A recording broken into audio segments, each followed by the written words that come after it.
Alright, in this video I'm going to talk about an alternate idea based on ideas that have already been floated around. This one's a smart solar powered water heater.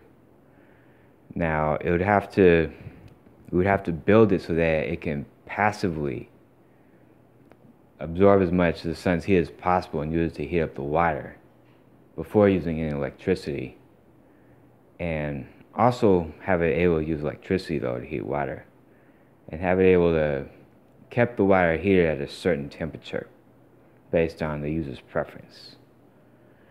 Now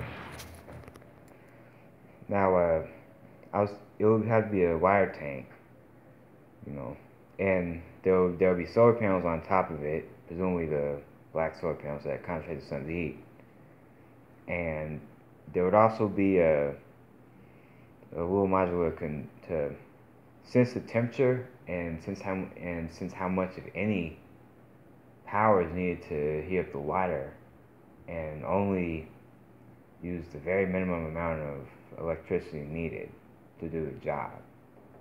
And then this would be the heating element, some kind of resistor or something to heat up the water. And then the tank itself would have other things to make it passively concentrate the sun's heat. For example, in a solar still, which is a device to passively distill fresh water from seawater, you can line it with black stone and it'll distill it faster, given the same sunlight. So if that would work on a solar still, it would probably work on a solar water heater, because it's the same idea. You have to get thermal energy into the water, but it would just have to be as smart as possible about using the minimum amount of electricity to do it, and accelerate smoothly, knowing to quit when the wire's going to heat up enough, that type of thing. And also, we're going to be doing this in the Pacific Northwest, where it's cold and cloudy. So it's going to have to be really good at making the most out of the least in terms of sunlight to electricity. So we're going to have to keep that in mind when designing this thing. But I guess that could be our edge, that it's a really good, mostly passive but partly active solar heater that will keep your wire at a certain temperature really efficiently.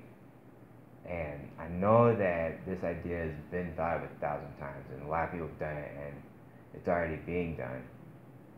But we could put our own spin on it. We could make it really efficient, really good at heating it a lot with a little energy, from very little sunlight. Or we could also use it to power other things besides just the control system and the heating elements, which will be powered by the sun's heat. And the whole energy capture recapture thing, I think that would, in practice, a lot of that energy that's captured during the day will have to be released during the night when it's colder and you still want hot water. So that itself is going to take up a lot of the energy. But that doesn't mean it couldn't be coupled with another system, a light system, a security system, a TV system, and what have you, that's also powered by this sunlight. And maybe that could be our edge, our novelty. So Dr. Doss will sign off on it. And that's about it. That's an idea that's based on ideas that we've already had that I think could be used as a capstone. A little disclaimer though, I think this is more of a plan B type of capstone, because it would take less effort to do it than the other one. But that's not to say that we couldn't do it, and we have to have at least 2 plans. And I'll try to think of a third one, but that's about it for now. So tell me what you guys think and how it could be improved on and all of that. And that's about it for this video.